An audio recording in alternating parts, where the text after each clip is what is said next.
Senador Gustavo Petro, bienvenido y feliz Día del Hombre de una vez, ¿no? No sabía que hoy era el Día del Hombre. Imagínese que la mitad de los hombres no saben y yo estoy feliz diciéndole a todos los señores que feliz día. En las sociedades machistas todos los días son del hombre. Claro, pero también hay que reconocerles cosas buenas que hacen, cosas bonitas, agradecerles, felicitarlos, así que reclame su regalito, doctor Petro. Bueno, intentaré. Gracias, Bueno, Daniel. estamos muy inquietos con ese audio de Marlon Marín. Por lo siguiente, usted pone un trino que es del 11, del 10 de noviembre, hace 10 días, donde dice, casi que adelantándose a ese audio, ¿por qué lo hizo, senador?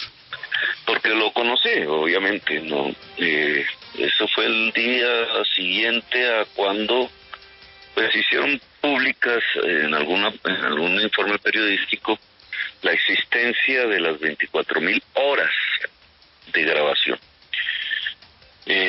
Hablé con personas allegadas a esas grabaciones para entender, porque 24.000 horas, imagínese, póngase usted una seguida de otra, es obviamente una gran cantidad de tiempo, no solamente las grabaciones, sino del tiempo real sobre el cual están grabando, y traté de encontrarle la lógica a eso, a ese trabajo de interceptación que hace la Fiscalía.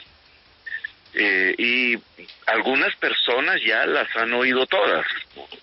No es fácil, pero ya se puede establecer unas hipótesis que son las que nos llevaron a citar el debate en la Comisión Primera del Senado. Yo le pedí a Roy que con otros congresistas pudiéramos hacerlo, de tal manera que no fuera un simple debate del que él fue el candidato segundo votado y el gobierno, sino que tuviera más una cobertura plural por la importancia que tiene. Claro, ese debate Sí. es el de la semana entrante, el jueves, que comentamos con Carolina, que citaron usted y Roy Barreras.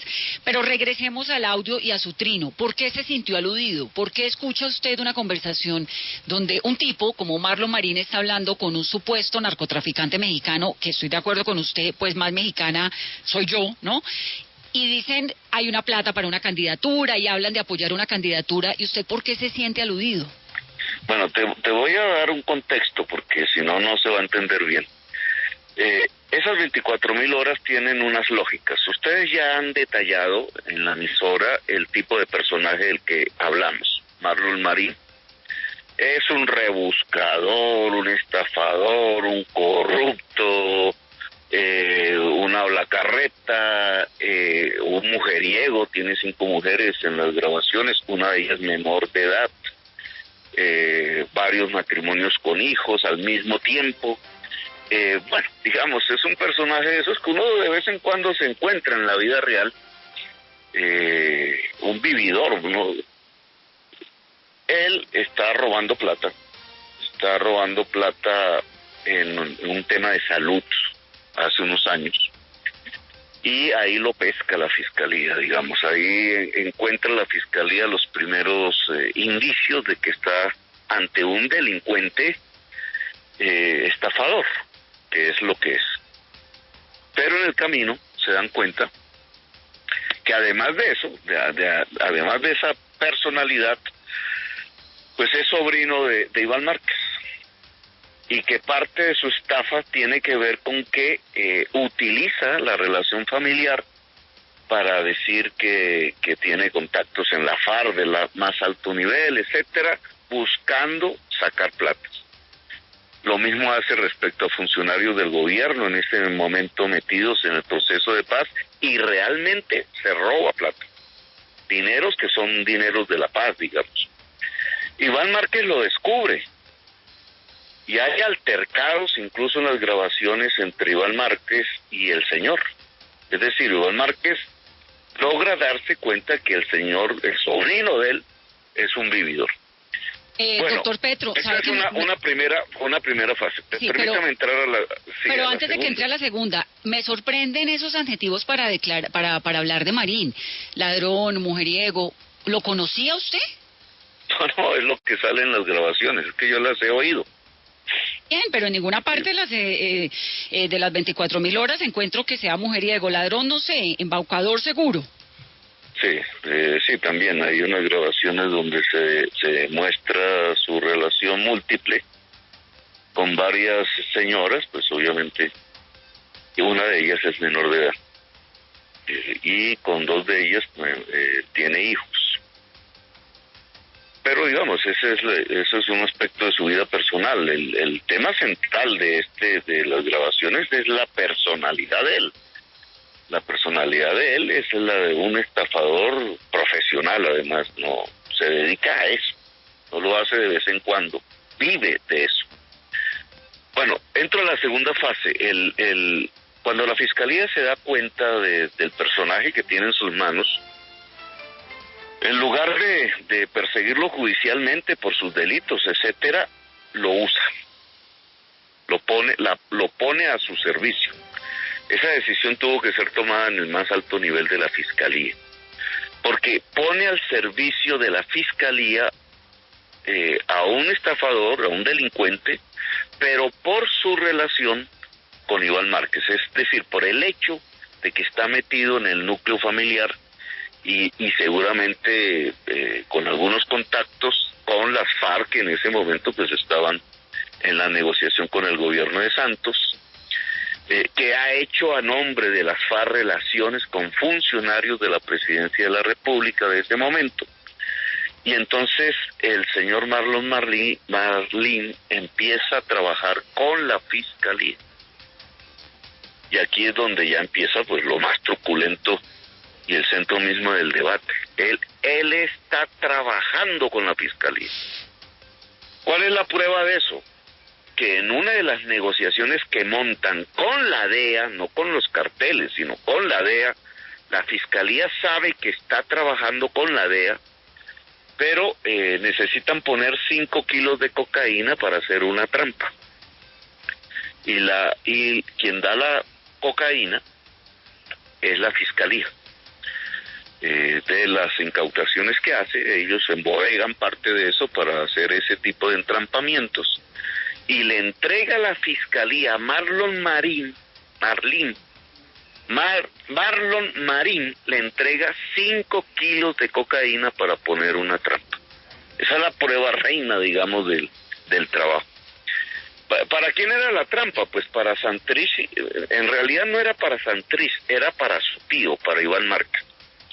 Iván Márquez, que ya pues ha tenido la sospecha del estafador que tiene de familiar, realmente lo aísla, realmente no le pasa al teléfono, realmente.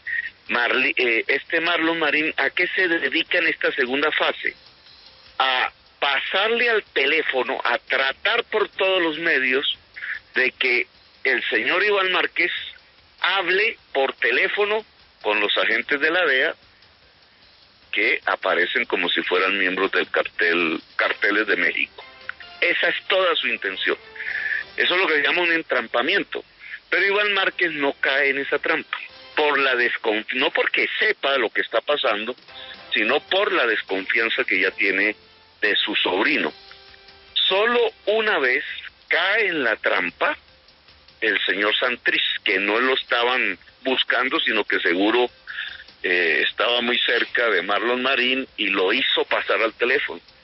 Lo hace pasar al teléfono diciéndole a Santrich que son unos señores que van a reproducir su libro de poesías, que efectivamente comprobé que 2 o 3 meses después presentó un libro de poesías, que le iban a editar ese libro en México.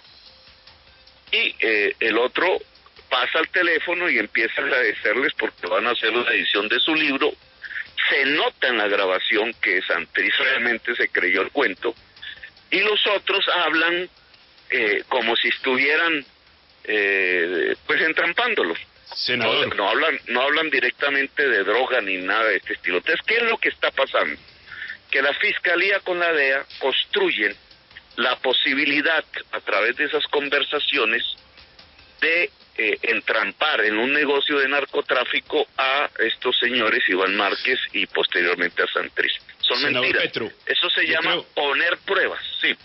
Yo creo que tenemos claro la clase de personaje que es, tenemos claro viendo en perspectiva este engaño y esta mentira que se estaba creando, pero interesante saber en su momento cómo percibió usted lo que estaba pasando, este alboroto político que se creó cuando apareció el fiscal en ese momento, Néstor Humberto Martínez, con esa prueba de la que hablaba Alfonso ahorita, un video sin audio, y aparecieron algunos audios y fue la gran noticia del momento. ¿Cómo percibía usted en ese momento lo que estaba pasando? Porque ahora en perspectiva parece que lo vemos muy claro. Sí, mira, le soy franco, en ese momento yo tuve dudas de ambos. Acuérdese que el país se dividió ayer, pues en la opinión pública entre quienes defendían a Santrich, ¿cierto? Y hubo pues fases cuando la Corte, cuando la JEP, porque este señor Santrich estaba preso por esa grabación. Lo tenían como un año preso, entonces había pues la justicia que no tenía evidencias y los Estados Unidos que lo querían extraditar, solo con la prueba de esta grabación que acabo de comentar y que voy a presentar en público. Y el país se dividió, entonces los pro-FARC, los pro-paz, los anti-paz, etcétera, bueno, como ya conocemos. Sí, ahí lo lamentable es que terminó Santrich armado y montando ese papelón, ¿no? Con la bandera de la nueva Marquetalia y con Iván Márquez y una imagen súper decadente formando la nueva Marquetalia, digamos, todo eso terminó muy mal de todo lado. Pero es bien interesante escuchar su versión de cómo se articula esto y escuchar sobre todo el debate que tienen ustedes con el senador Roy Barreras citado para la semana entrante, porque además lo cierto, y ahí estoy de acuerdo con Pascual, es que, y con Alfonso, que desde el día en que se rompió esa fiscalía de Néstor Humberto Martínez, hasta hoy, pues las pruebas, si son estos audios, le quedan a uno muchas preguntas, pero pruebas, no. ¿No? No hay ninguna, realmente no hay ninguna. Lo que pasa es que Santrich terminó mostrando, doctor Petro, que pues es un criminal, terminó metido, sí. ¿no? Sí, ese es otro, pues el efecto. Entonces, que se van contra el Estado, rompen el acuerdo de paz y a partir de ahí son sub iudice, digamos, no son hoy inocentes. Lo cierto es que construyeron una trampa para acabar el proceso de paz y que eso puede costar miles de vidas humanas en todos los escenarios. Y no solamente porque este tema tiene otras aristas. Ellos querían entrampar más cosas. Por eso es que mencionan ahí. Yo estoy oyendo el audio donde aparece un señor que dicen que es uno de los carteles de México, un personaje, Quiroga, creo que es el apellido famoso allá. No, y aparece el general Naranjo. ¿Por qué meten al general Naranjo ahí? Y resulta que tiene acento bogotano. El tal narco de México. Es un Rafael bogotano, Caro Quintero es el narco que mencionan. Sí, pero el que habla aparentemente a su nombre resulta ser un bogotano, está en el acento. ¡Hala, qué detallazo! Dice, por ejemplo, cosas así. Bueno, ¿por qué vinculan a Naranjo? Porque, entre otras, pues querían vincular la campaña de Colombia Humana, no lo dicen ahí, pero lo sugieren. No dicen que entregaron plata, sino que van a entregar plata porque hemos decidido apoyar una campaña que no es la directa nuestra, pero que es la que queremos. Bueno, ahí querían enredarnos a nosotros. Pero con nombre propio, y eso es un tema que en ninguna conversación entre narcos aparecería porque no son estúpidos, entre la fiscalía, a nombre de que representa Marlon, hablando con la fiscalía detrás, y los señores de la DEA, que se hacen aparentar como carteles de la droga, tanto Marlon como la fiscalía saben que es la DEA, pero están grabando de tal manera que quedasen como pruebas de vinculaciones con el narcotráfico. Entonces ahí mencionan con nombre propio al general Naranjo, que es miembro del gobierno de Santos en ese momento, vicepresidente de la República. Ahora, doctor Petro, ¿por qué? Porque en la estrategia de la DEA, que en mi opinión, y este es un tema ya para el debate, estaba influenciada por un señor que se llama Elliot Abrams, el encargado que nombró Trump, sí. Lo nombró Trump para los asuntos de Venezuela. le puso un nombre. Elliot Abrams fue condenado por la justicia de los Estados Unidos en última instancia por el escándalo Iran Contras. Es decir, él ya sabía montar este tipo de cosas. ¿Qué es el escándalo Iran Contras? Un mecanismo por medio del cual la CIA le compró cocaína al cartel de Medellín directamente, la puso en el mercado de los Estados Unidos y con ese dinero compró armas a Irán para armar la contrarrevolución nicaragüense en tiempos de la revolución sandinista. Sí, fue el enviado especial en algún momento que escogió Donald Trump para la situación de Venezuela y para Irán. Exacto. Entonces ese personaje que está que hace ese escándalo y es condenado. Lo que pasa es que fue después indultado por un presidente Bush, de acuerdo a las normas de los Estados Unidos, pero él fue condenado, eso está probado.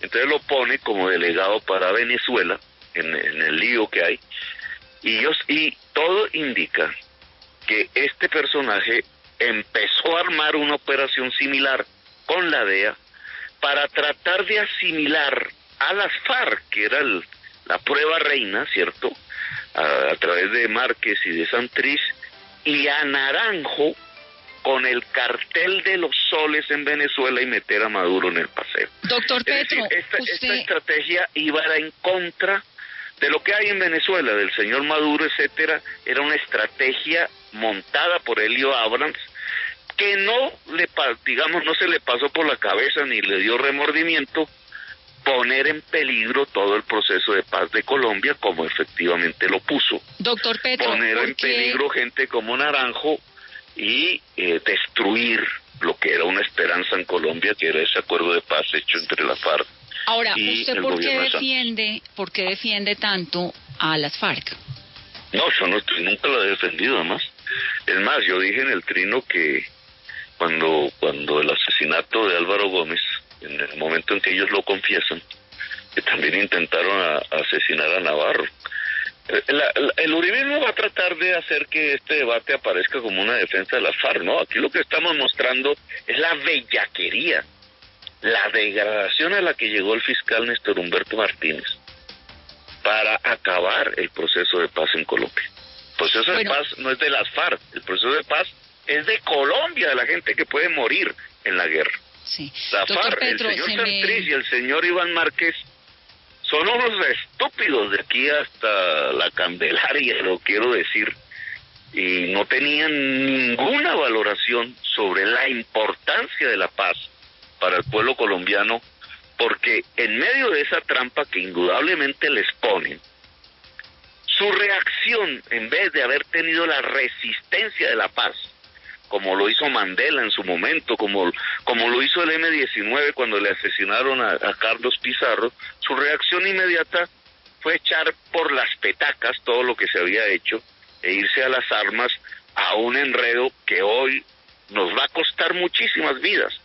Doctor Petro, ¿tiene usted razón en digamos, poner en duda toda este personaje, ¿no? Ese testigo tan lamentable, con esos diálogos que hemos escuchado también, esos audios, aquí nos los hemos oído las 24.000 horas y todo esto, y vamos a estar muy pendientes de lo que ocurra en el debate de la semana entrante. Me tengo que ir a la pauta, un compromiso comercial grande, por supuesto, pero no quiero irme y no quiero despedirle sin preguntarle por Montes, por Juan Carlos Montes, porque además la Fiscalía acaba de solicitar medidas de aseguramiento y una circular roja contra Juan Carlos Montes, que sabemos pues está implicado en irregularidades, dice la Fiscalía, por celebración indebida de contratos, y este es el hombre del video de la bolsa negra. ¿Usted ha vuelto a hablar con él? ¿Sabe algo de él? Él fue perseguido por Néstor Humberto Martínez. A él le robaron ese video, ¿no?